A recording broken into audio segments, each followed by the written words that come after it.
eigenlijk waar we mee bezig zijn, dat hebben we wel graag de Braggen omheen. Dat is al heel lang op papier, maar nou ja, we vonden het nu wel een beetje tijd om daar echt gang achter te zetten. En nou, ik een beetje te realiseren van wat wij in gedachten hadden. En om van dit mooie dorpje hier een hele mooie veert de nijs te creëren. Er zitten stroekelblokken in. En als je daar maar een boord zit erheen wil, ja, dan wil je al gauw heen. Het is een officiële kanoeroute. Nou, daar voor de kano ben stroekelblokken. Het sub en de stand-up paddling, dat komt steeds meer in. Het is een machtig mooie route daar ook voor. Dus wij willen graag die stroekelblokken waar we voort gaan. Dan willen we een sloepenroute van Mijntje. En daarvoor moeten de Braggen en de doekers op 51. Dat willen we graag. En dan is een mooie trogon creëren. We gaan hier echt vlakbij het haventje. Nou, wij willen graag het haventje aan de binnenkant van het dorp. Zodat het veilig is voor de bijen. Toen nog maar krijg dat ze hier de hele veert uitbaggeren hebben. Ze maken nou een lietse hoekje, dat is hier links van mij. Nou, de veert wie ongeveer op een 30-40 centimeter. En dan lijf vol met bagger en planten. Koest er eigenlijk een meter heen en maar de boord. Kano lukt en dat krijgt. Maar nou, dit bedrijf had de hele veert baggeren. Alleen ja, we zijn nu tot Safir en zo mooi dat we nou ook verder kennen. En dan de Braggen en de doekers omheen.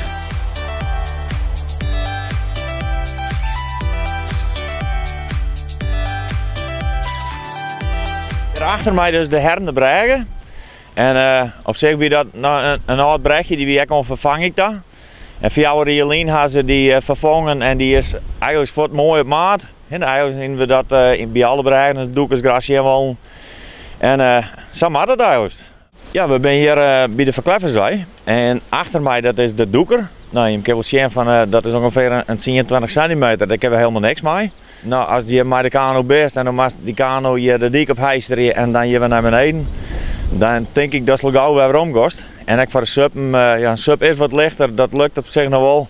Aan de andere kant van de dik, het zijn al je bronnettels, ja, het nodigt net echt uit. Het is ook mooi was dat hier de Braggen omheen kwam. We hebben nog een hele mooie oude foto van hoe het vroeger was. Daar wie er heel mooi op hechten.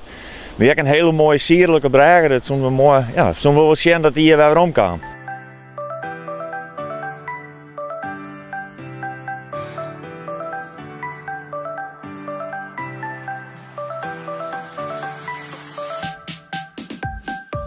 En het mooie van dit is, het is een heel mooi rondje om. Je begint op hier en dan kies links naar Legtata en dan kies je hier weer om. En die veert is prachtig. Heel mooi natuurgebied, vol vogels. Dus dat wordt helemaal mooi. En ze had dan hier ook wel over van de toeristen maar wel loeken. Nou, met zo'n veert kies de toeristen loeken. Maar die is er super mooi voor bestemd. Naast dat rondje om die je dan doen kies je recht uitvaren en ga je naar Holwert. Nou, in Holwert ben je met dat prachtige project bezig, Holwert aan Zee. Nou, dit zou een hele mooie aansluiting wezen op dat project. En nou, we zijn ook al een paar keer bij Holwert aan Zee geweest. We weten ongeveer van hoe vier het ze binnen. Nou, we nou een beetje tegelijk opgegaan. Dan hebben we er niet gekleed.